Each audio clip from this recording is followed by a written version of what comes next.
There we go. So today we thought we'd give you a little bit of value and a little bit of a reminder for most of us, really, because a lot of us are seasoned pros at networking. We thought we'd have a little bit of a deep dive into what a one-to-one is, how to get the best from it, and just to make the most of your networking here and at other networkings if you're a networking tart like me and Bevan.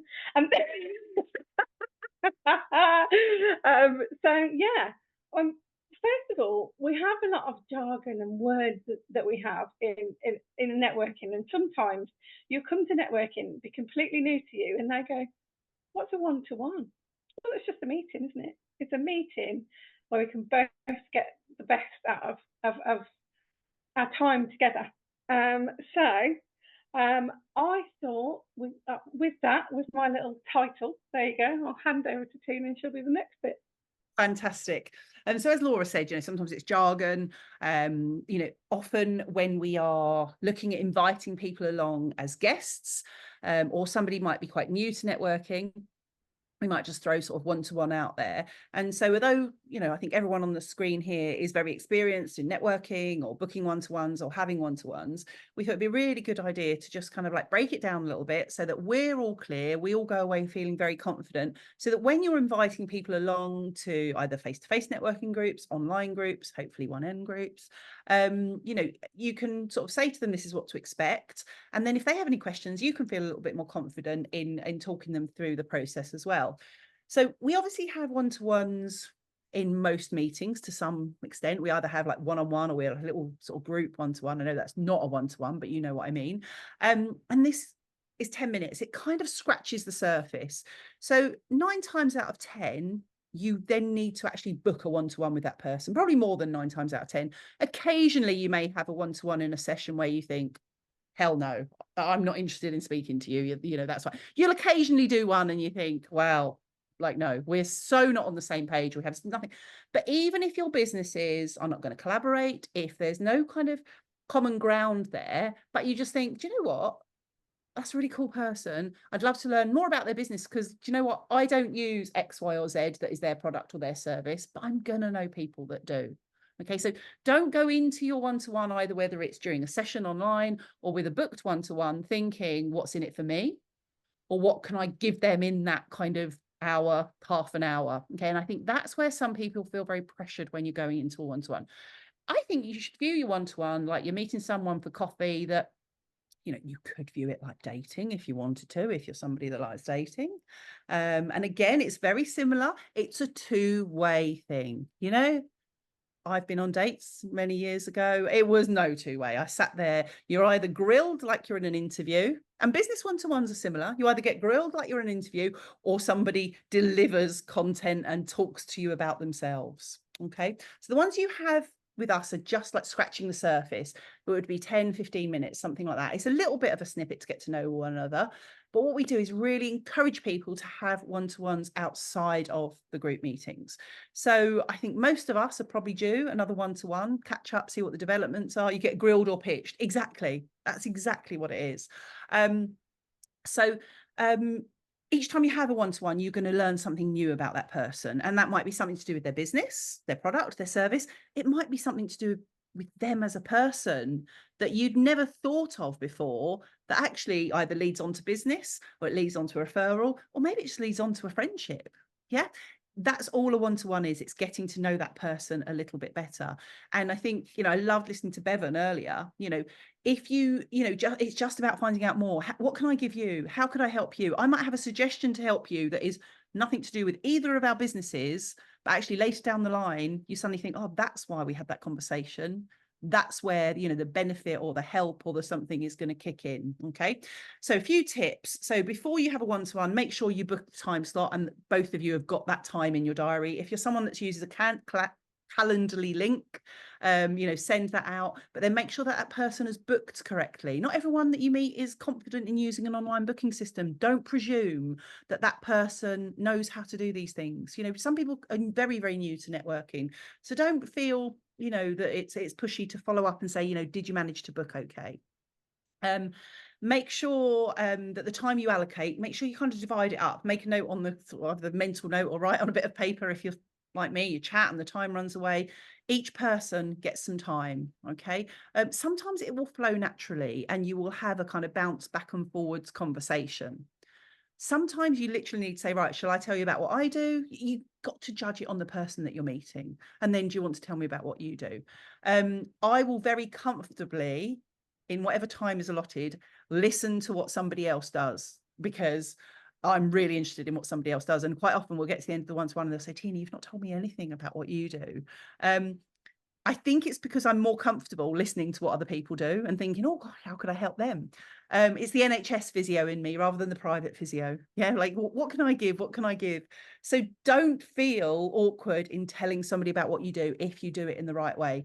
And then have a bit of time at the end to agree what actions you're both going to take to kind of progress onto there, and decide maybe like what the outcome is that you're both looking for from that meeting. It might be that you want to collaborate because they are in the same kind of industry, or you do see some sort of mutual topic there. And then looking at the Rio points, if it's someone you're meeting from one end, look at the Rios that you can help each other find, for example. I'm going to hand back to Laura, who's going to talk you through a little bit of prep.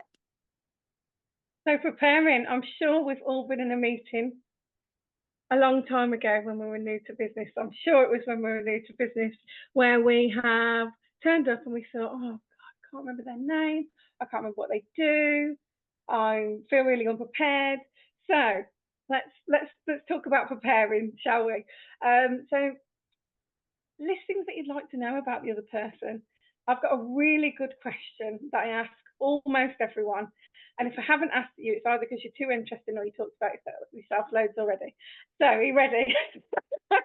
And you won't know which of those it was. You won't know which. Yeah, it is. So, Bevan, if I was sat in front of your ideal customer, how would I know? And it kind of breaks down that if you've not had that rapport with somebody yet, they already know that your intentions are right. They already know that you're there to help them. They already know that you've thought about why you're there. So I love that question. If I was sat in front of your perfect customer, how would I know? Because a lot of us do a lot of networking. We're probably in front of each other's perfect customers. But if we don't have enough juicy detail, if we can't differentiate you between everyone else, how are we going to take that knowledge elsewhere? So have a little think about the sorts of things you want to ask people. What are their perfect connections? What's their niche? And think about who your best customers are as well. I mean, I've just come from a networking with Bevan's old business partner, and he said to me, so for your commercial clients, who are your perfect customers? And I was like, oh, look at that, lovely question. So that kind of just have a think about who your perfect customers are, where you find them, make it easy for people to refer you, and think about why people buy from you. There's, like Tina said, there's hundreds of people who do what I do. There's hundreds of people who do what Tina does, just as the same for most of you in the room. So what makes you different? Why would people refer you? Have those things in mind, have them ready. It's not about talking all about ourselves, because it's a one-to-one, not a one. It's a one-to-one. But it's nice to have these things to think about, not separate yourself from everyone else. And have these ready, and just make this easy for people to refer you. So having that prep in advance.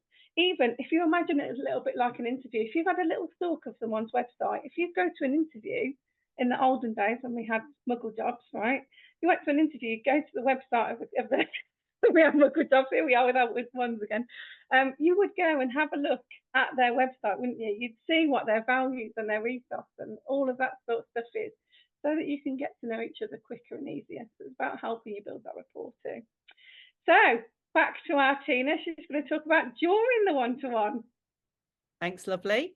So yes, during the one-to-one, remember that the person you're talking to is talking with, shall we say, wants to help you as well. So let them help you. Okay. Sometimes some people, if you're like me, you're like, oh no, I want to help you, but let the other person help. People get a good feeling when they can help, when they can give you a suggestion, when they can offer you something.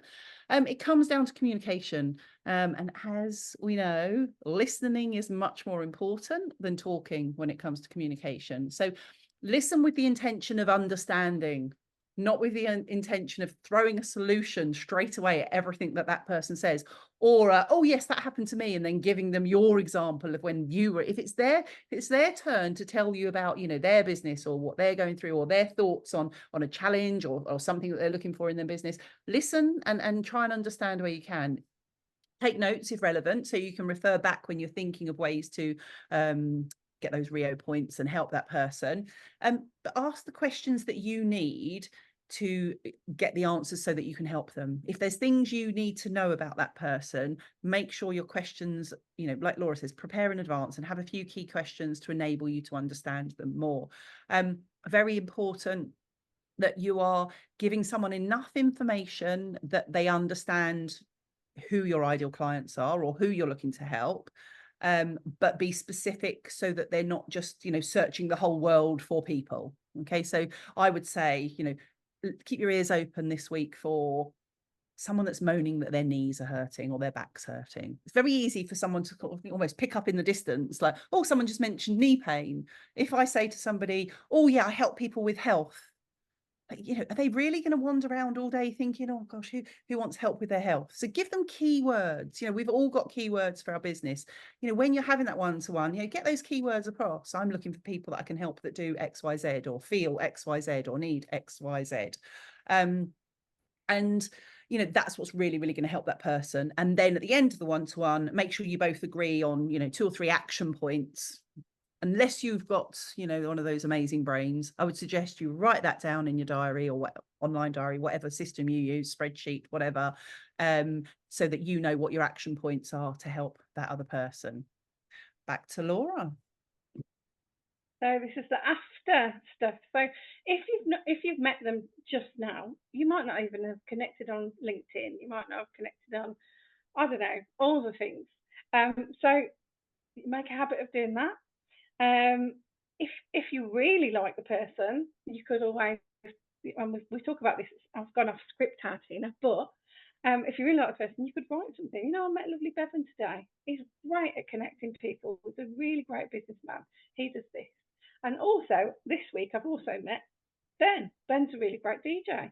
And all of Ben's and Bevan's people see each other. And they also see me.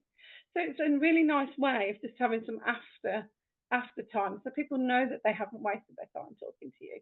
You know, if you say you're going to do something for them, make sure you put it in your diary to do it, because that doesn't just reflect upon you, that reflects upon your business. So if you said, oh, I'm going to, I don't know, tell my friend about you, even if your friend then says no, oh, Bevan, I spoke to my friend about you. Unfortunately, the timing's not right, but they know about you now. I've done something. I said I'm going to do something, and I've done it. Even if it landed in nothing, at least we've had that connection. I've said I've done it, because it just impacts upon their view of you. You know, they're trusting you. You said you were going to do something. You did it. They must be good. So they might refer me in the future. Arranging a little catch up, put something in diary to make sure you follow up, you know, just a little, keeping that relationship going. Yes, it's a one-to-one, but it can lead to magical things if we carry it on. So what else have I got to tell you? Anything, have I missed anything? Yeah, a summary. Sometimes people like a summary. So if you've actually agreed to do an action, maybe you're going to work on an event together in the future, pop that in an email so that you've got a sort of like, oh, I'm looking forward to working with you in August. Let's get a plan in place for getting that together.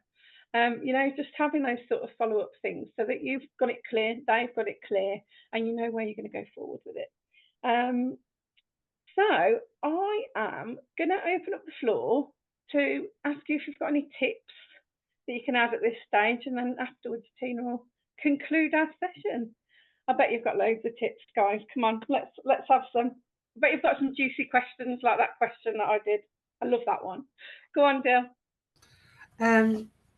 this is not necessarily the first time you do a one-to-one, but I think in future one-to-ones with that person, if you get on with them, obviously, it's good to know about them as a person, not just them as a business, Absolutely. but them as a person. It does give you that sort of personal element.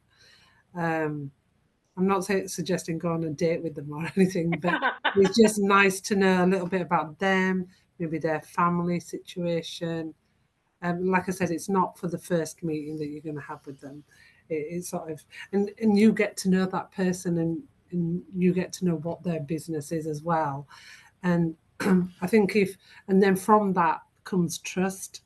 And I think that trust is really important, because if you're then going to be referring that business to somebody else, it's almost like your reputation is on the line, and you're hoping that the two businesses you're bringing together are going to work. Because if it doesn't, sometimes, I mean, it's not your fault, but if it doesn't, it's almost like you're getting a bad mark against your name, and you don't want that. So I think it's really important to get to know that business, and build up that trusting relationship. I think I try and do that, or I try and pride myself to do that. And then I know the referrals I'm making are good, solid referrals. Yeah, thank you. Yeah, I think that's a really good note. We have just spoken about business, but actually, it's not all about business, is it? I mean, Keith mentioned earlier in the chat that they'd had a one-to-one for an hour. Hour's a great time for a one-to-one, because you're kind of allowing a lot of time for everybody. But again, you might be time poor, that might not be for you. But they spent an hour talking about life, and that's wonderful, because you've actually made that human connection. And then the next one-to-one Keith has, then they'll talk about business. That's brilliant. That's great. You know, it's not all about business. It is about getting to know each other, because you could know someone's business inside out, but if you don't like the person, you're not going to refer them anyway. So I'm not sure whose hand went up first. So we'll go to Keith, and then we'll go to Katie afterwards, please. Yeah, thanks, Laura. Yeah, I was going to say a couple of things, actually. One is, as well, and it's something which I think as British people we're not that good at, but it actually can be important, is try and find out what sort of price range somebody charges for their service, because then you're not you're not referring on something if it's a waste of time. Because I mean, I think Katie, for example, she might rewrite copy, but if I found somebody who wants to rewrite copy, but they've only got a budget of 10 quid, then it's not really worth the referral. So you know what I mean? It's finding that. The other thing I was going to say is there's now a AI tool called Otter, which you do have to subscribe to, but it's not that expensive. I can't remember how much it is. But Otter sits in meetings and takes notes for you, and it's very good at picking it. I don't know how it does it, but it's very good at picking up on action points. So it will actually give you a list of action points afterwards that says you agreed to do this, this, and this, and the other person agreed to do this, this, and this, or whatever. What's also great with Otter for me, and I don't know whether other people have this situation, but I get sort of some committees and things that I'm on that have meetings that honestly sometimes I can't be bothered to find the time to attend. And great thing now is Otter goes on my behalf, and it takes notes, and then it tells me what the meeting was all about afterwards, which is great, because it means it picked up on one I went to recently. And obviously people didn't realise it was an AI engine and not me, because they actually allocated the actions to do, which was great. Because I was like, okay, it said like Keith agreed to do, did it? And I was like, did I? wasn't even there. But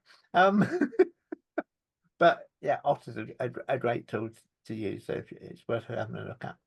Thanks. Actually, both Katies have used Otter. And Kate, oh no, we did BA Katie. We've got copywriting Katie. So copywriting Katie, I know she's just mentioned that there was a free version of Otter. There you go.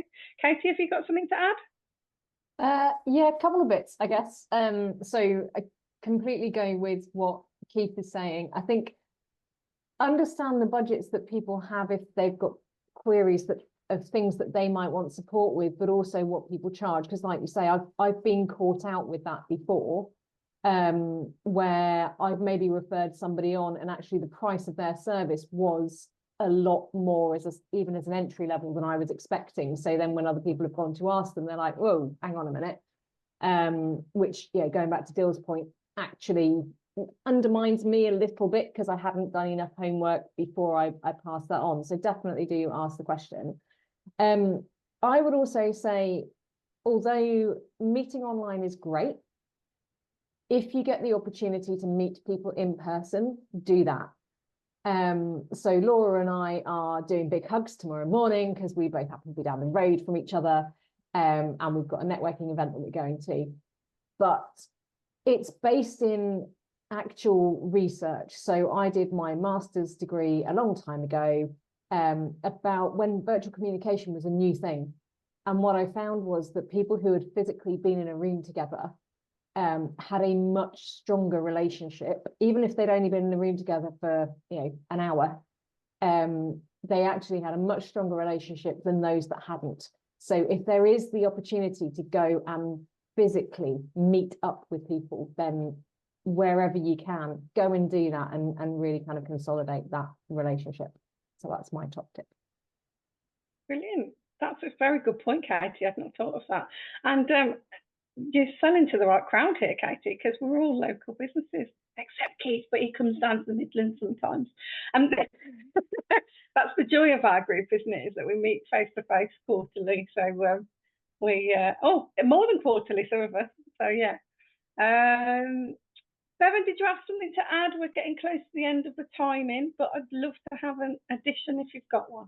Yeah, absolutely. Just very quickly. So, I mean, Laura and Ben knows, I very much believe in that social side of things. That's why I host my own networking event in Bromsgrove purely as a social for networking communities to get together. It's not a one-to-one, but I'm a big advocate for getting to know people first and business second. For me, and I'm not suggesting everyone should follow this, but with all the, as I said, I am absolutely a networkaholic, and what I've found time on time is I just really focus on strategic partnerships.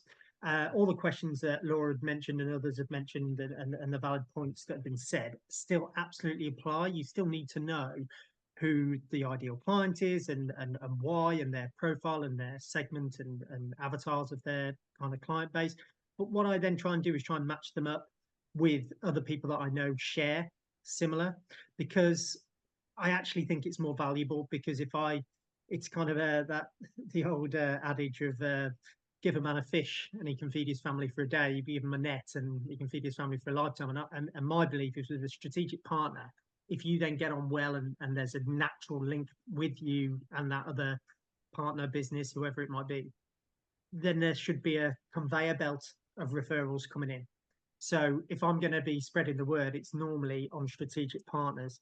But what I tend to do on that around strategic partners is I will send the other person the info first. So, for example, if I was connecting Laura with someone else that I knew who spoke to commercial property owners and or homeowners who she particularly wanted to speak to, and there was another business that did that a lot, I don't know, legal tenant agreements, etc. I would send them each other's information first and let them self-qualify the connection. And that mainly comes from being on the wrong side of what I call confetti referrals, and ended up wasting a lot of time organising meetings in person or online, whereby they did it from a place from the heart. They tried to make a great referral for me, but ultimately they didn't fully qualify or didn't quite appreciate it. And sometimes, I can't remember who said it about the cost. Sometimes you don't appreciate the costs that are implied, and you don't always want to have that conversation when you're making a referral, but then it ends up being a waste of time. So anyway, sorry, that wasn't very quick, Laura, but there we go. So yeah, send information. Strategic partners, sending each other's information to kind of let them self-qualify and then come back to you to make that referral, and very much love a social get-together and side of things first.